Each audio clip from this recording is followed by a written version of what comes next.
So let's now discuss the themes of the last lesson. The very first being culture and language. Culture, as we all very well know, is many things. Okay, it's our food habits, our dressing sense, okay, our dance, our songs, language, how we interact, okay, with certain people, how we uh, behave when we are faced with a challenge to our culture. Okay, lots of things. So here the culture, there's a there's a physical war going on, and that war also transcends into the war of cultures. One side is promoting chauvinism, okay, is not promoting, is basically chauvinistic about their culture. The Germans, they want to impose their own culture on the French. The French are protective of their culture. They like their culture more, they like their language more. So, when there is a clash between these two things, what happens between two people? So, that is one of the themes of culture and language, of how language is at the center of this cultural war. Okay, there is a war in culture as well. So, language was the first thing that they changed, they wanted to take control of, right? They expelled or the teacher of French, that was the language that was being taught to the natives, and they immediately had a German teacher, okay, which was coming the next day.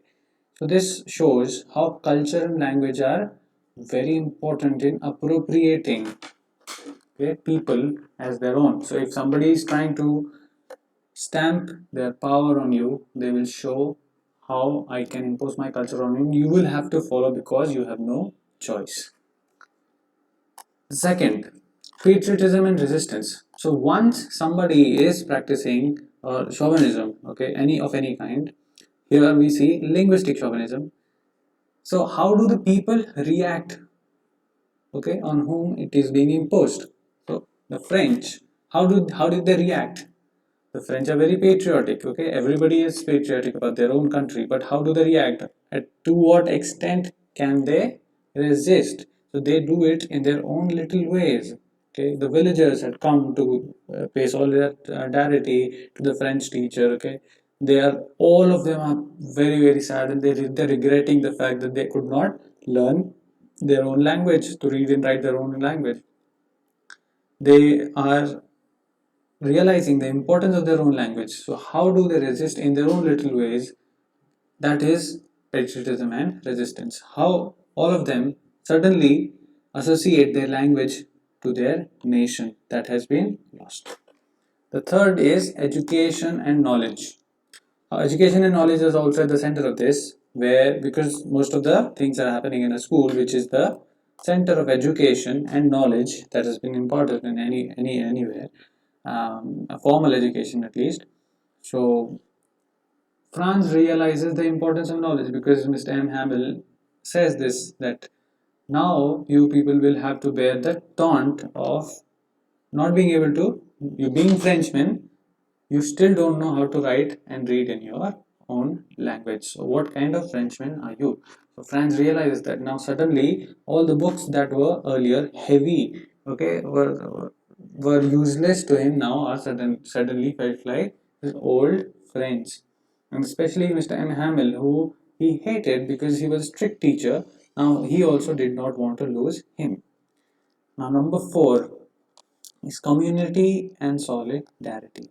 The community immediately came to the rescue, not the rescue at least, to give the support. It was not as if the order came and then Mr. M. Hamill, in his own, uh, on his own, left without talking or without being visited by anyone. The villagers immediately, all of them, without even calling, all of them came in respect to Mr. M. Hamill's service, okay, to pay tribute, to pay solidarity, to show solidarity with the cause of Mr. M. Hamill. Mr. M. Hamill was responsible for imparting or giving the language that is their own language to the people, to the students, and he was trying his level best.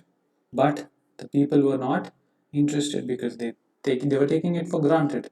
So they immediately came together, all of them, all the important people, and they showed solidarity with the cause, and they realized all of them are intertwined. Okay, they are not different from each other. Everything is related to each other.